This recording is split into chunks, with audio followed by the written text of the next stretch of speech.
MBN 종합뉴스 오늘 주요 뉴스입니다. 코로나19 병동 의료진과 종사자를 대상으로 화이자 백신 접종이 시작됐습니다. 중앙예방접종센터는 한 병당 6명을 접종하는 화이자 백신을 최소 잔여형 주사기로 7명까지 접종할 수 있는지 시험 중이라고 밝혔습니다.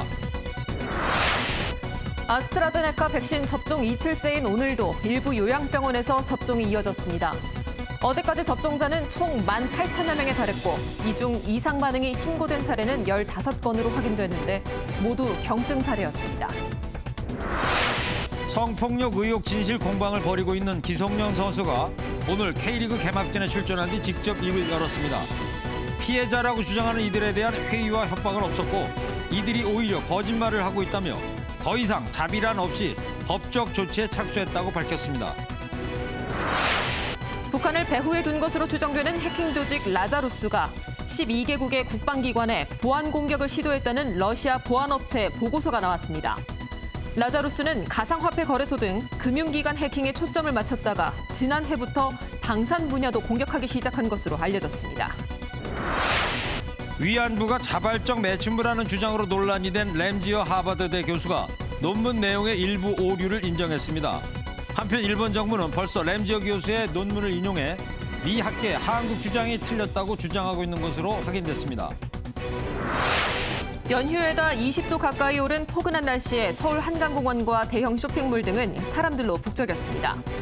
오늘 하루 곳곳에서 정체 현상이 빚어진 고속도로의 이용 차량은 480만 대를 넘을 것으로 추산됩니다. 여러분 안녕하십니까? MBN 종합뉴스입니다. 어제부터 코로나19 아스트라제네카 백신 접종이 시작된 가운데 오늘은 화이자 백신 접종이 시작이 됐습니다. 네, 중앙의료원 중앙예방접종센터에서 300명을 대상으로 화이자 백신 접종이 이뤄졌습니다. 예, 화이자 백신 접종 상황을 현장 취재기자 연결해서 자세히 좀 알아볼까요? 네, 자 강대엽 기자. 네, 서울 중구에 있는 국립중앙의료원 중앙예방접종센터에 나와 있습니다. 네, 화이자 백신이 들어온 건 어제고 오늘 오전부터 첫 접종이 시작된 거죠? 네, 정확히 말하면 9시 4분쯤 첫 접종이 이루어졌습니다. 1호 접종자는 국립중앙의료원의 코로나19 확진자 병동에서 환경미화원으로 근무하고 있는 정미경 씨입니다. 오늘 화이자 백신을 맞은 사람은 300명으로 국립중앙의료원 외에도 수도권 병원에서 온 101명이 포함됐습니다. 이곳 중앙예방접종센터는 오늘부터 다음 달 12일까지, 권역별 센터에선 다음 달 3일부터 접종을 시작해 9일에 마칩니다. 8일부터는 의료기관에서 자체 접종을 시작합니다. 방역당국은 이번 화이자 백신 1차 접종을 3월 20일까지, 2차 접종은 4월 10일까지 마칠 방침입니다. 네, 오늘은 화이자 백신 처음 맞은 분이 의료진이 아니고 환경미화원이시더라고요.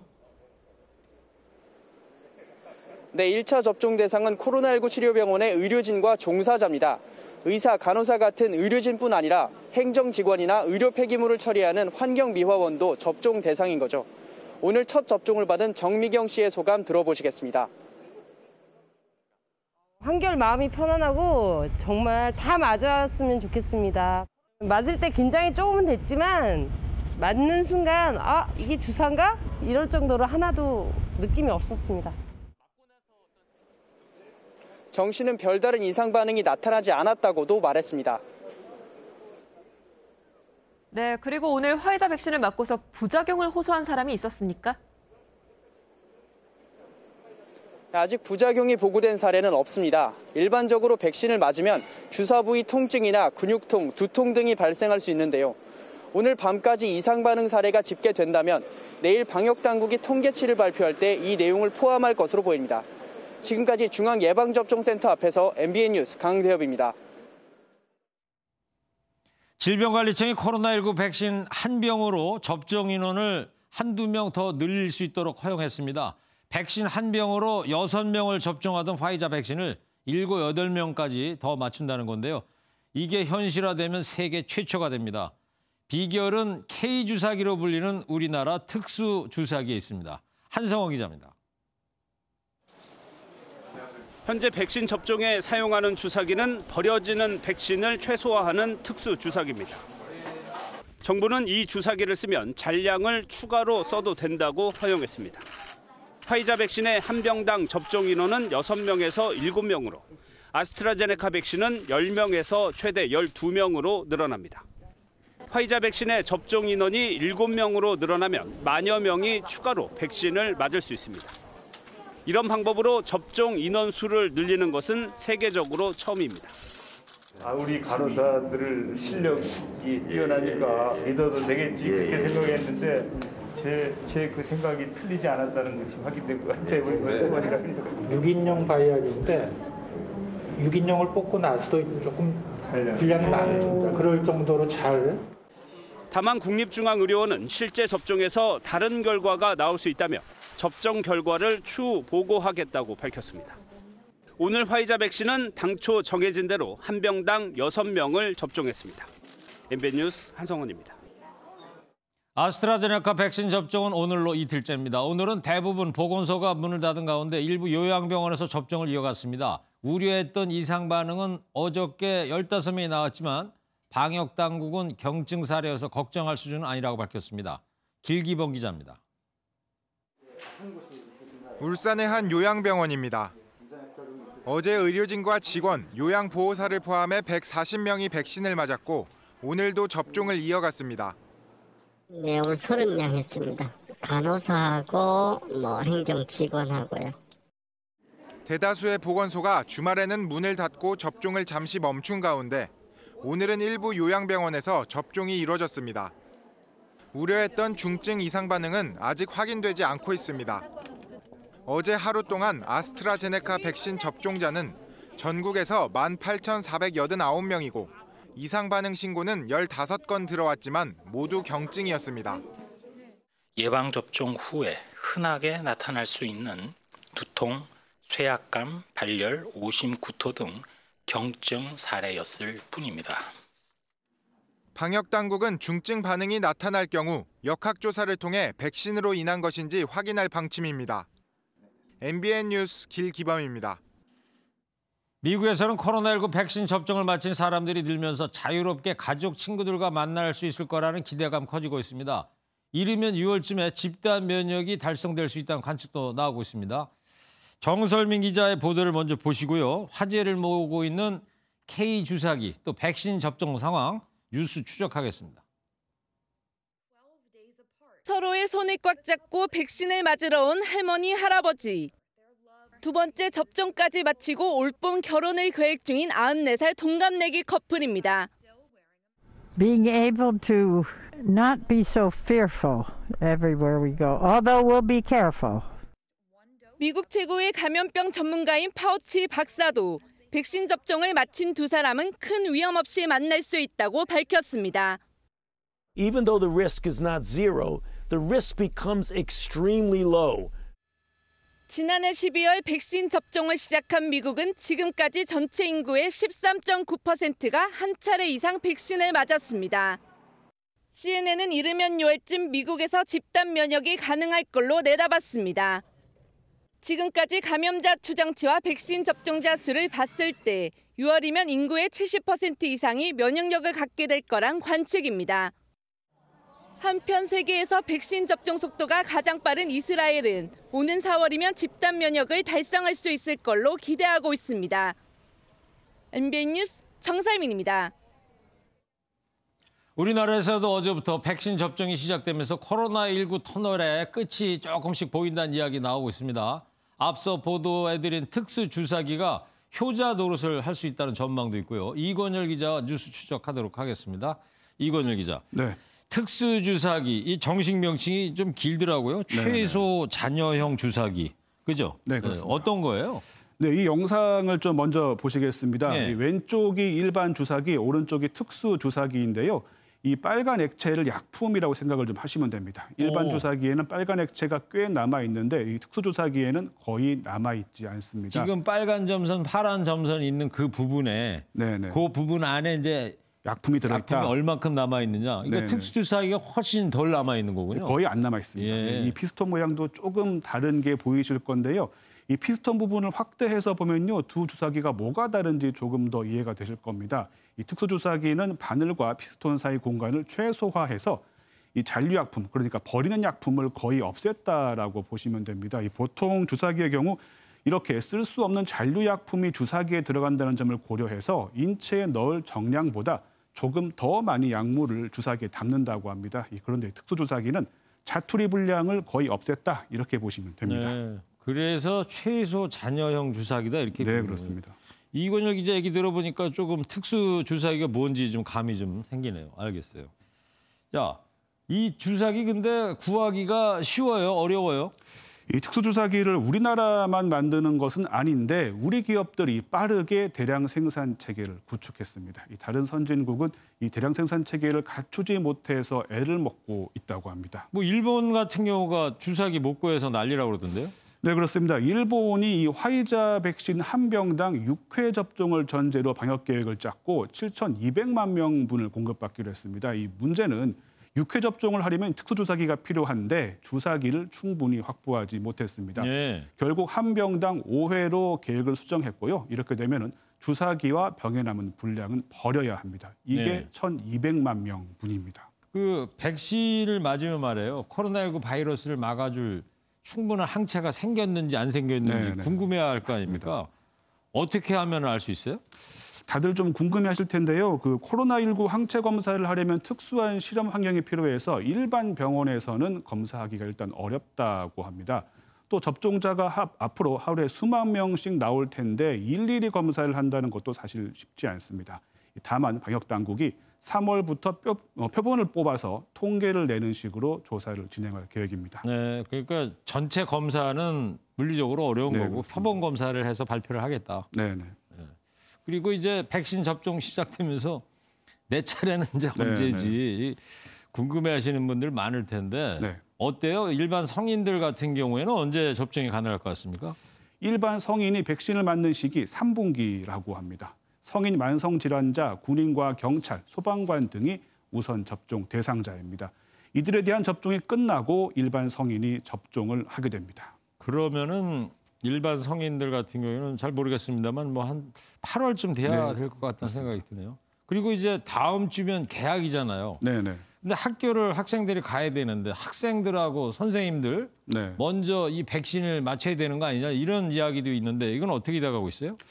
3분기 우선 접종 대상에는 일단 교사가 포함돼 있습니다. 그런데 7월보다 앞당길 수 있을지가 현재로서는 불확실한데요. 이 보건당국은 백신 도입 상황 등을 보고 접종 시기를 결정하겠다고 밝혔습니다. 그런가 하면 대학교 진학을 앞둔 고3도 좀 먼저 맞아야 되지 않느냐 이런 말도 있는데 일단은 고3 같은 경우에는 접종 가능 여부부터 좀 결정이 돼야 합니다. 정부는 18세 이상인 접종 가능 연령을 화이자 백신에 대해서는 만 16세 이상으로 할지 전문가 검증을 진행 중입니다. 네, 뭐 지금 전 국민 무료 접종으로 주사를 놓는 거 아니겠어요? 네. 근데 모든 분들이 이제 백신을 맞게 될 테니까 기억해야 될 점 한두 가지만 좀 중요한 것만 얘기해 주실래요? 네, 일단 두통, 메스꺼움 같은 가벼운 증상은 백신을 맞으면 흔히 발생할 수 있는데 하루 이틀이면 사라진다고 하니까 걱정하지 않으셔도 됩니다. 하지만 39도 이상의 고열, 두드러기, 호흡곤란 같은 증세가 있을 때는 즉시 병원을 찾으셔야 합니다. 네, 그렇군요. 고열 특히 이제 조심을 해야 된다 그런 얘기군요. 네. 자, 기억해 두셨다가 백신 접종 뒤에 이런 증상이 있는지 잘 살펴보셔야 될 것 같습니다. 지금까지 이건열 기자였습니다.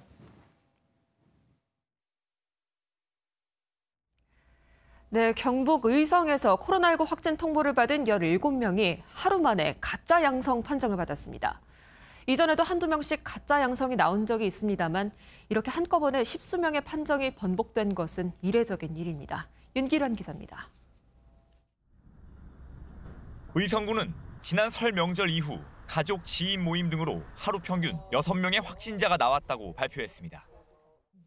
지난 2월 15일부터 2월 26일까지 총 6,332명을 검체한 결과 83명이 양성 판정을 이 가운데 그제 확진 통보된 22명 중 17명이 음성으로 재판정됐습니다. 특정한 시간대에 또 CT값 등을 고려할 때 이상한 점이 파악이 되어서 이 부분에 대한 재검사를 실시하였고 앞서 한두 명씩 가짜 양성 판정이 나온 바 있지만 이번처럼 한꺼번에 판정이 번복된 건 이례적입니다. 방역 당국은 아직 원인을 밝히지 못했습니다. 검체 채취 소독 과정에서 오염이 있었는지 등 여러 변수를 살피고 있습니다. 가짜 양성 판정을 받은 17명은 즉각 퇴원했고 이들과 접촉한 42명도 자가격리가 해제됐습니다. 김주수 의성군수는 잘못된 판정으로 혼선이 있었다며 피해를 입은 주민에게 사과했습니다. 어제 0시 기준 확진자가 17명이 줄면서 406명에서 389명으로 수정된 가운데 오늘은 415명이 양성 판정을 받아 다시 400명대로 올라섰습니다. MBN 뉴스 윤기란입니다. 성폭력 의혹 진실 공방을 벌이고 있는 기성용 선수가 K리그 개막전에 출전한 뒤에 직접 입을 열었습니다. 26분 동안 강경한 어조로 부인하면서 피해자라고 주장하는 이들에게 선처 없이 법적 조치를 취하겠다고 밝혔습니다. 먼저 구경호 기자입니다. FC 서울 주장 기성용은 예상을 깨고 전북 현대와의 K리그 개막전에 선발 출전해 전반 36분 허벅지에 이상을 느껴 교체대에 나왔습니다. 교체되고 나서 서울도 0대2로 패해 그대로 경기장을 떠나는 것 싶었지만 갑작스럽게 기자회견을 자청하고 나섰습니다. 기성용은 최근 불거진 성폭행 의혹은 전혀 사실이 아니며 피해자들에게 회유와 협박한 사실도 없다고 격앙된 어조로 말했습니다. 내가 잘못했으니 이거를 덮어주라고 절대 얘기한 적이 없고 그것은 모든 통화 내역을 다 공개할 수도 있고 사람이 미칠 정도로 정말 황당하고 피해자라고 주장하는 이들이 증거도 내놓지 않는다면서 사건을 객관적으로 봐달라고 목소리를 높였습니다. 증거가 있으면 빨리 증거를 내놓고 증거에 대해서 빨리빨리 해명을 하면 될 일인데 왜 증거를 얘기 안 하고 자꾸 딴소리를 하면서 여론 몰이를 하는지 이해를 할 수가 없고. 기성용은 곧 법적 조치에 들어가겠다고 밝혔습니다. 꼭 진실에 대해서는 모든 걸 다 밝힐 거고 모든 걸 다 총동원해서 앞으로는 자비란 없습니다. 참을 수도 없고 강경하게 대응하려고 합니다. 양측의 입장이 평행선을 달리는 만큼 이번 사건은 법정에서 시시비비를 가릴 수밖에 없을 전망입니다. MBN 뉴스 구경호입니다. 위안부가 자발적 매춘부라는 내용의 논문으로 논란이 된 램지어 하버드대 교수가 결국 자신의 잘못을 시인했습니다. 논문 발표 뒤에 거의 석 달 만에 사과인데요. 논문 출간부터 교수의 사과까지 이수아 기자와 처음부터 뉴스 추적하도록 하겠습니다. 이수아 기자, 네. 결국 램지어 교수가 논문이 이제 자신의 실수라고 털어놓은 거네요. 어떤 부분에서 실수했다는 건지 구체적으로 한번 볼까요? 네, 지난해 12월 국제법 경제 리뷰 온라인 버전에 실린 태평양 전쟁의 성계약이라는 논문이 이번 논란의 핵심이었는데요. 예. 여기서 램지어 교수는 일본군 위안부 피해자가 자발적 매춘부라면서 그 증거로 매춘 계약서를 제시했습니다. 어떻게 보면 교수 주장을 뒷받침하는 핵심 근거인데 램지어 교수가 최근 동료 하버드대 교수들에게 한국인 위안부 피해자가 쓴 계약서를 실제 발견한 적은 없다고 털어놓은 사실이 알려졌습니다. 그랬군요. 또 같은 논문에서 램지어 교수는 10살 일본 소녀도 자발적으로 매춘 계약을 맺었다고 주장하면서 한 일본 책을 인용했는데요. 해당 책의 다른 부분에서 이 소녀가 속아서 위안부가 됐다는 증언이 나와 있음을 다른 교수들이 찾아냈습니다. 예. 자신의 입맛에 맞는 부분만 선택 인용한 거죠. 이 학계의 비판이 계속되자 결국 당황스럽고 괴롭다면서 그 부분에서 내가 실수했다고 일종의 사과까지 하게 된 셈입니다. 네, 당황스럽고 괴로운 거는 저 램지어 교수가 아니라 우리 국민 아니겠습니까? 네. 자, 학자들 비난은 오늘도 계속 이어지고 있는 것 같더라고요. 네, 이 하버드대 역사학자들의 반박문 등 굵직한 내용 속속 보도 드리고 있는데요. 예.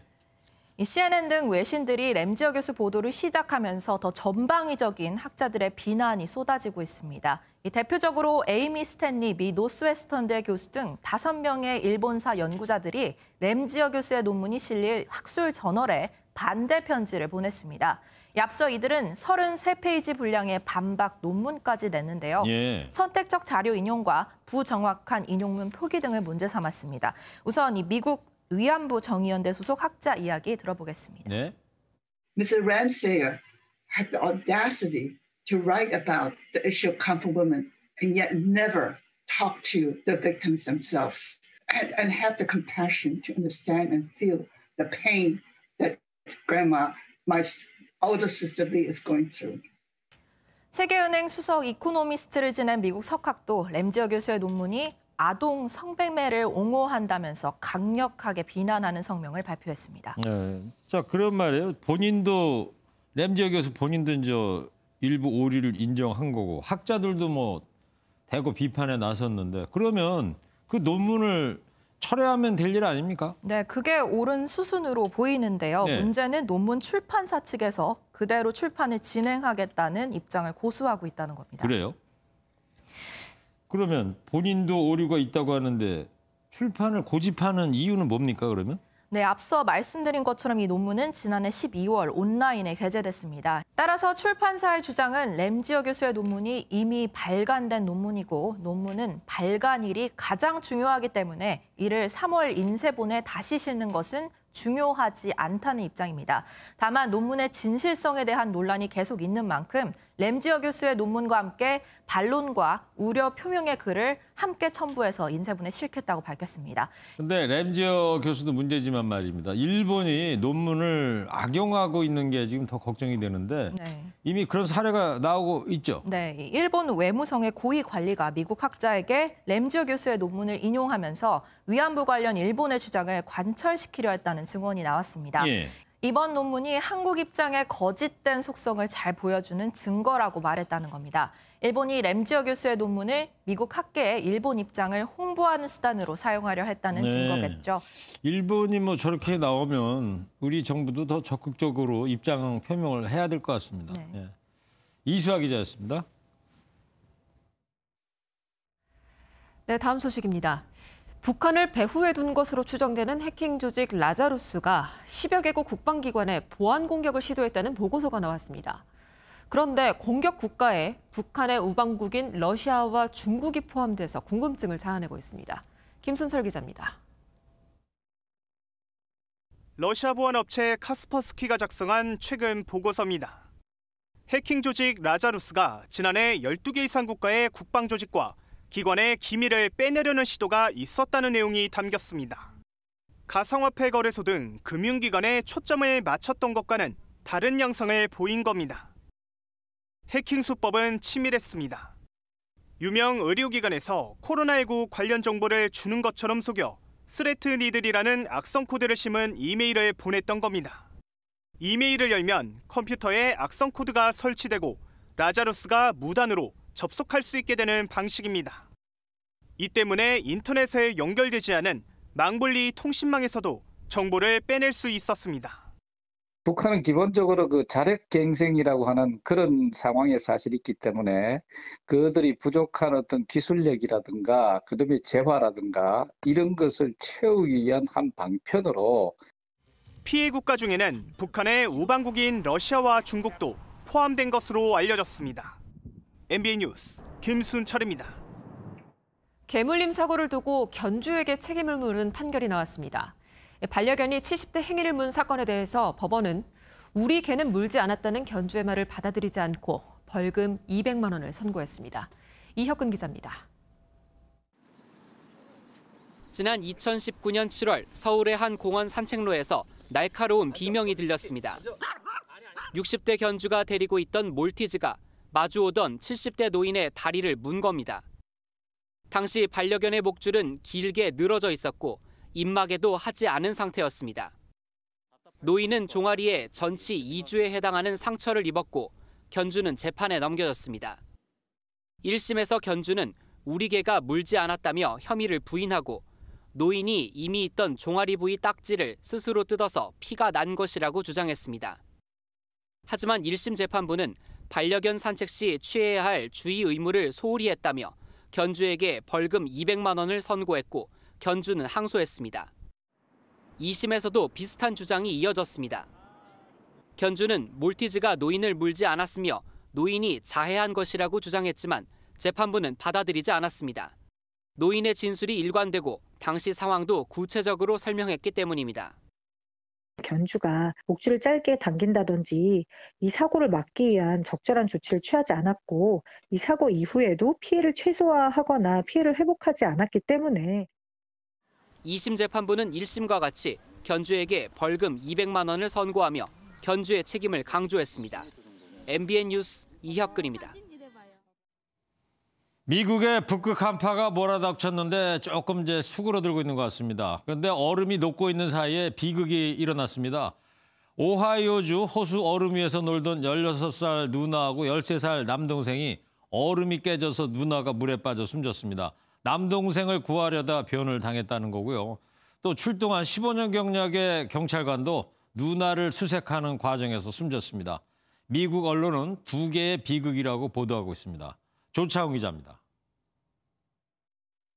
현지 시각 지난 23일 오후 미국 오하이오주의 한 주립공원에서 경찰과 소방대원들이 호수에 빠진 16살 소녀를 찾고 있습니다. 얼어붙은 호수 위에서 놀던 10대 남매 가운데 물에 먼저 빠진 건 13살 난 남동생. 동생은 누나의 도움으로 물 밖으로 나와 목숨을 건졌지만 누나는 얼음 밑으로 빨려 들어가 나오지 못했습니다. 오후 6시 반쯤 신고를 받고 출동한 구조대는 약 5시간에 걸친 수색 작업 끝에 누나를 발견했지만 이미 숨진 뒤였습니다. 비극은 여기서 끝나지 않았습니다. 수색 현장에 투입된 15년 경력의 한 경찰관이 구조 과정에서 물에 빠진 겁니다. Once we realized that we had one victim out and still had one in the water, we started activating all the additional resources. We work very hand in hand with the High Division Natural Resources. 이 경찰관도 결국 숨졌고 현지 언론은 이번 사고를 2개의 비극으로 표현하며 일제히 애도를 전했습니다. 마이크 듀와인 주지사는 두 가족의 깊은 애도를 표하고 장례식이 끝날 때까지 조기를 걸도록 지시했습니다. MBN 뉴스 조창훈입니다. 어제 가덕도 신공항 특별법이 통과됐죠. 그러나 정치권에서 후폭풍이 이어지고 있습니다. 여당은 특별법 통과로 부울경 메가시티 조성이 본격화될 것이라며 경남권 민심 다지기에 나섰습니다. 국민의힘은 대통령의 가덕도 방문이 선거 개입이라며 비판하고 있습니다. 신재우 기자입니다. MBN 뉴스와이드에 출연한 나경원 국민의힘 예비후보는 가덕도 특별법은 거대 여당의 선거용이라고 꼬집으며 대통령의 부산 방문이 국회까지 영향을 미쳤다고 비판했습니다. 또 최근에 대통령께서 또 방문까지 하시지 않았습니까? 그러니까 그 입법부에 있어서의 어떤 민주주의가 유린되는 것 아닌가 하는 생각을 했습니다.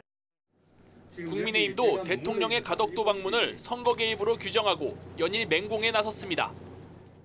대통령까지 이용하는 여당의 행태를 현명한 국민께서 좌시하지 않을 것입니다.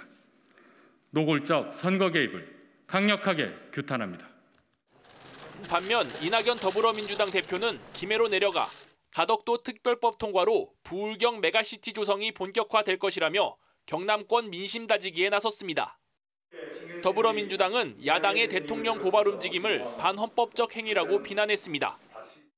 국가 균형 발전은 대한민국의 생존의 문제입니다.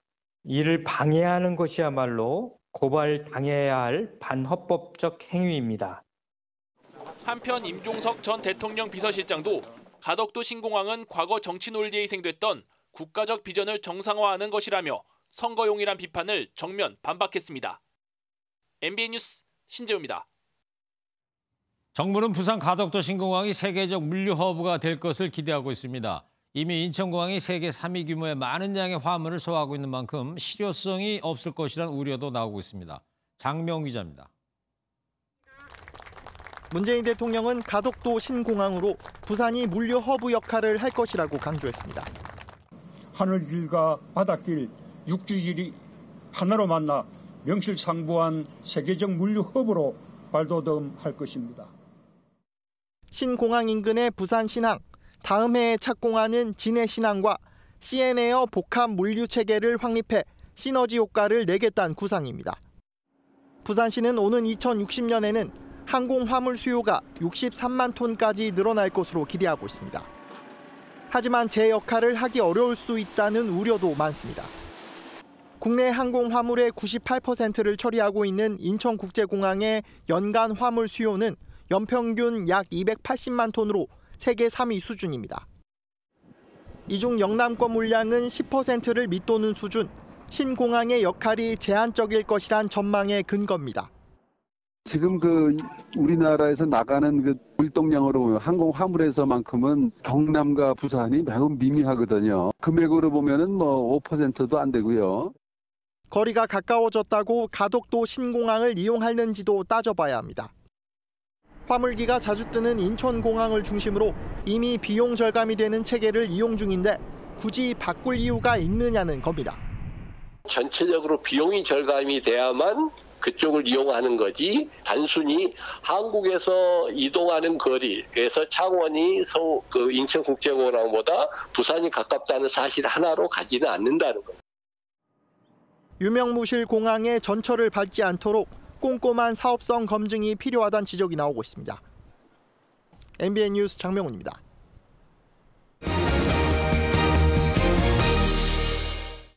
최근에 현대차가 전기차 판매 시작했는데 사전 계약이 역대 최고 신기록을 세웠다고 그래요? 네, 전기차가 우리는 물론이고 전 세계적으로 본격화되겠죠? 네, 저는 아직 전기차 타보진 못했는데. 저도 그렇습니다. 그래요?